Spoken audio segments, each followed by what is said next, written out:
Apa kabar kalian semua? Semua baik-baik saja dan sehat-sehat saja. Kali ini TV Indominato akan membahas cerita lengkap Manga Boruto Double Vortex Chapter 18.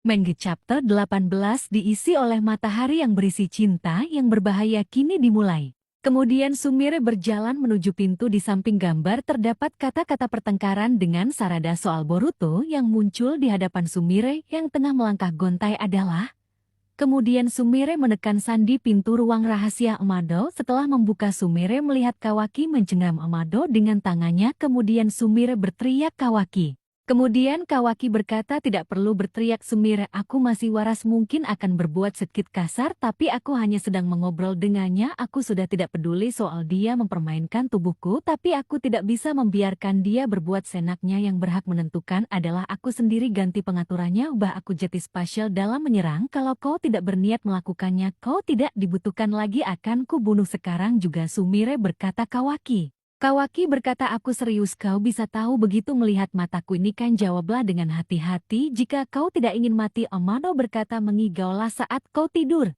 Kemudian mata Kawaki memudar dan tiba-tiba jatuh. Sontak saja Sumire kaget melihat kejadian itu. Amado berkata, "Bocah sialan." Sumire berkata di dalam hatinya, "Ini fungsi yang sama dengan delta, kata perintah untuk pemberhentian darurat." Amado berkata, "Kakei, kau datang di saat yang tepat, bantu aku angkat dia." Adegan berpindah ke desa Sunagakure. Sarada Mitsuki. Kemudian Mitsuki berkata, "Biarkan ku perkenalkan, yang perempuan adalah Yodo, yang membawa pedang adalah Areya." Yodo berkata, "Hai." Ryu berkata, "Kok aku merasa dia melotok ke arahku ya?" Sarada berkata, "Tahanlah Yodo." Areya berkata, "Yodo itu pemalu, jangan seperti kecil." Adegan berpindah dengan Konohamaru dan Metsuri. Konohamaru berkata, "Jeti begitu." Maitua berkata, "Bagaimana menurutmu?" Konohamaru berkata, "Aku sendiri tidak begitu paham sih. Tapi syukurlah, itu berarti tubuhmu sehat-sehat saja, muka juga tidak terlihat pucat lagi." Maitua berkata, "Entah kenapa aku tadi merasa tegang banget, tapi begitu mengobrol denganmu rasanya Jeti tenang. Kok bisa begitu ya?" Konohamaru berkata, "Mungkin karena kita baru kenal, Jeti, wajar saja." Metsuri berkata, "Akhirnya mulai merasa bisa, Jeti, diriku yang sebenarnya bisa mengobrol denganmu, rasanya senang sekali." Konohamaru berkata, "Oh ya, baguslah kalau begitu." Metsuri berkata, "Apa boleh aku memanggilmu Konohamaru-chan?" Kemudian Konohamaru mengingat masa lalu kecilnya. Muigi berkata, "Hei, kau dengar atau tidak sih Konohamaru-chan? Konohamaru kan, lihat deh, ayo cepat kemari setelah dewasa Konohamaru-chan." Konohamaru menatap Metsuri berkata, "Bagaimana boleh?" Konohamaru berkata, "Anu." Adegan berpindah. Ryu berkata, "Omong-omong, petunjuk keberadaan si Boruto si Ellen itu ada di mana?" "Katamu ada di sekitar sini." Sarada berkata, "Anu, oh iya, barusan aku bilang begitu padanya itu." Kemudian Ryu mengeluarkan pasir besinya. Sontak saja mereka kaget melihat itu. Sarada berkata, "Sebentar Ryu, kau sedang apa?" Ryu menjawab, "Ini pasir besi ini kemampuan deteksiku. Dengan menyebabkan ini, aku bisa tahu berbagai macam hal. Akan ku coba menjelajahi area ini sebentar. Kalau si Boruto sialan itu ada di dekat sini, aku bisa segera menemukannya." Selanjutnya Ryu berkata, melihat ke arah Yodo, "Aku merasakan nafsu membunuh yang luar biasa dari Dodo." Sarada pun terkejut mendengar itu. Ryu melanjutkan perkataannya, "Ternyata kau memang memelototiku ya, nafsu membunuh juga tidak biasa." Yodo menjawab, "Cuek saja, kami para ninja memang selalu begini." Mikiri melihat ke arah Ryu dan berkata, "Hei Ryu, ada yang ingin ku pastikan, Boruto itu buronan dari desa Konoha, makanya kami mengejar Boruto untuk menghabisinya. Kalau kalian mengejar Boruto..." Ryu berkata, "Jujur saja aku sendiri tidak begitu mengerti alasannya, Han saja kelihatan dia terlalu banyak tahu soal sesuatu, misalnya soal Togedama." Sarada di dalam hati, "Togedama?" Ryu melanjutkan, "Ya, selain itu ada beberapa hal lain. Dan bagi kami hal itu cukup meresahkan, makanya Kak Jura memutuskan dia perlu dibunuh." Sarada berkata, "Togedama ya, kalau tidak salah Boruto memang pernah menyebut nama itu." "Ryu, bagaimana kalau Togedama kita pakai sebagai umpan untuk memancing Boruto kemari?" Adegan berpindah. Kawaki terbangun dari pingsannya. Manado berkata, "Jangan membuat keributan Kawaki, mari kita bicara dengan tenang. Aku paham apa yang ingin kau katakan. Eksistensi manusia pohon dewa itu memang berbahaya. Jujur saja kemunculan mereka benar-benar di luar prediksiku. Untuk melawan mereka tidak ada cara selain mengubah pengaturan kemampuan menjadi tipe ofensif." Amado berkata, "Hanya saja aku punya syarat." Terlihat ada wadah. Amado melanjutkan perkataannya, "Dia bukan delta, itu tubuh klon terbaru yang aku persiapkan sebagai wadah untuk reinkarnasi Putri Akibi. Selanjutnya tinggal mengukir karmamu pada wadah ini Dengan begitu akan bangkit kembali, putriku akan kembali ke dunia ini melalui reinkarnasi sesuatu data yang aku tanamkan pada karmamu reproduksi jiwa yang telah berkali-kali mengalami kegagalan perbuatan yang hanya bisa dilakukan oleh dewa. Semua yang kulakukan hingga hari ini adalah usahaku demi sampai titik ini. Inilah satu-satunya tujuan hidupku. Ini adalah tindakan dewa yang hanya bisa diwujudkan dengan memakai karma. Karena itu Kawakiku mohon bantu aku untuk mencapainya. Itulah satu-satunya syarat dariku. Kawaki berkata, aku sudah pernah bilangkan.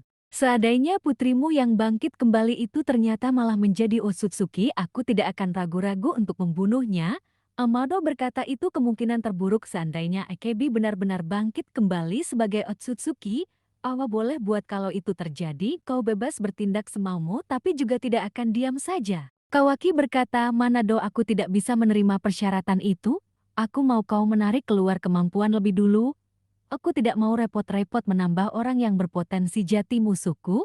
Amado berkata Kawakiku mohon dengarkan permintaanku. Kawaki berkata ini masalah prioritas. Aku berjanji aku akan mengukir karma untuk putrimu dengan asumsi bahwa jika kemungkinan terburuk terjadi aku bisa langsung membunuhnya. Semua itu akan kulakukan setelah musuh yang ada sekarang berhasil dimusnahkan. Manado berkata dengarkan aku Kawaki, saat ini kau punya kemampuan pertahanan dan penyembuhan yang hampir membuatmu hampir tidak bisa mati, tapi kalau itu semua diubah menjadi kemampuan ofensif tak ada yang bisa menjamin keselamatanmu. Kalau kau sampai terbunuh oleh mereka, bukan hanya kau yang tamat tapi mimpiku juga.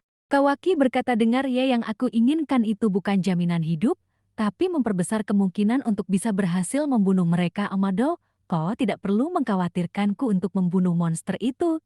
Kau cukup menjadi monster yang melebihi mereka. Entah lewat sains atau apapun itu, perkuat aku dengan segala cara sampai lampaui batasku. Manusia pohon dewa kot, lalu Boruto kau akan bertemu dengan putrimu. Adegan berpindah Metsuri dan Konohamaru. Metsuri berkata ini hari yang paling membahagiakan dalam hidupku. Tak kusangka bisa mengobrol banyak hal dengan Konohamaru-chan ya. Padahal perjalanan hidupku masih terbilang singkat. Tapi aku senang bisa bertemu dengan Konohamaru-chan seperti ini. Konohamaru berkata sebentar tunggu dulu, nama itu maaf itu bisakah kau memanggilku seperti itu? Metsuri berkata kenapa, memang ada apa? Konohamaru berkata sebenarnya cuma ada satu orang yang memanggilku dengan nama panggilan itu. Konohamaru berkata dugia mana ya, aku sendiri tidak biasa merasa begini. Tapi rasanya aku jadi agak geli mendengar panggil saja aku Konohamaru, tidak masalah kan?